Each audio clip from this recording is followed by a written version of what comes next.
शशाङ्कशेखर चन्द्रमौलि चिदम्बरा कोटि कोटि प्रणाम शम्भु कोटि नमन दिगम्बरा निर्विकार ओमकार अविनाशी तुम्ही देवादिदेव जगत सर्जक प्रलय करता शिवम सत्यम सुंदरा निरंकार स्वरूप कालेश्वर महायोगीश्वरा दयानिधि दानेश्वर जय जटाधार भयंकरा शूलपाणि त्रिशूलधारी औगडी बाघंबरी जय महेश त्रिलोचनाय विश्वनाथ विशंभरा ओम नमः शिवाय ओम नमः शिवाय।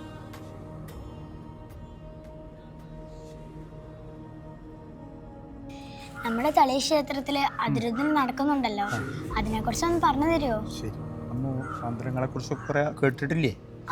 അതിലൊരു ആപ്തവാക്യമുണ്ട് നമുക്ക്. ദൈവാധീനം ജഗത് സർവം മന്ത്രാധീനം തു ദൈവതം. അതായത് ഈ ലോകം മുഴുവൻ ദൈവത്തിനധീനമാണ്, ആ ദൈവമാകട്ടെ മന്ത്രങ്ങൾക്ക് അധീനമാണ്. ഈ ആപ്തവാക്യത്തിൽ തന്നെ നമ്മുടെ മന്ത്രങ്ങളുടെ പ്രാധാന്യത്തെ കുറിച്ച് പറയുന്നുണ്ട്.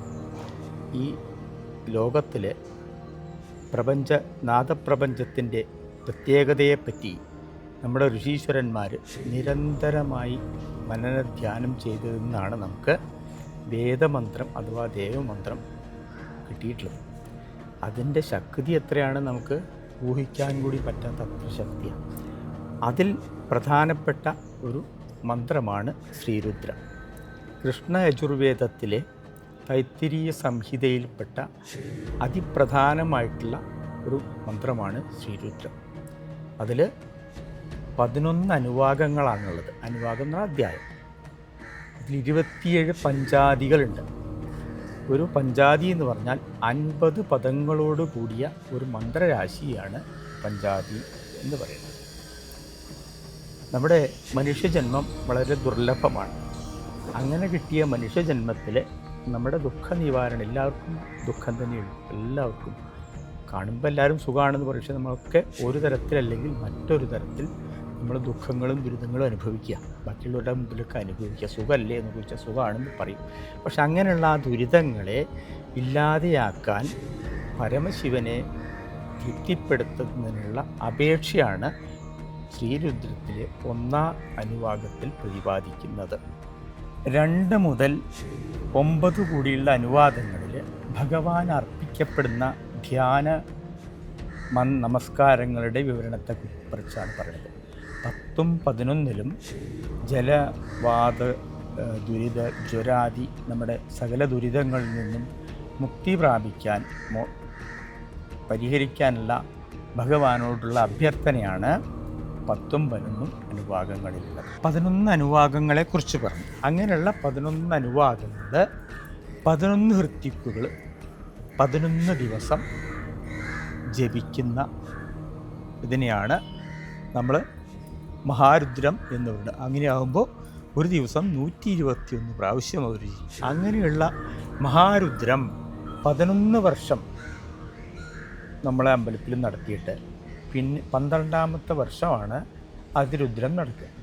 അതിരുദ്രം എന്ന് പറഞ്ഞാൽ 11 ഗണങ്ങളായിട്ടുള്ള 11 ഗ്രൂപ്പുകൾ ഉണ്ടാവും. 11 × 11 121 ഹൃത്വിക്കുകൾ ദിവസം 1321 പ്രാവശ്യം ശ്രീരുദ്രം ജപിക്കും. അങ്ങനെ 11 ദിവസം ശ്രീരുദ്രം ജപിച്ച് വസോദ്ധാരയും കഴിഞ്ഞ് സമർപ്പിക്കുന്നതാണ് അതിരുദ്ര മഹായജ്ഞം.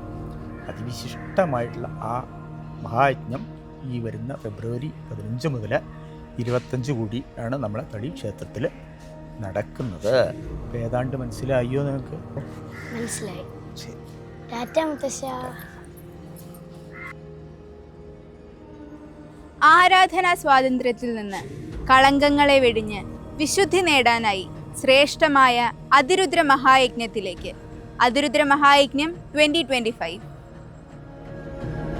She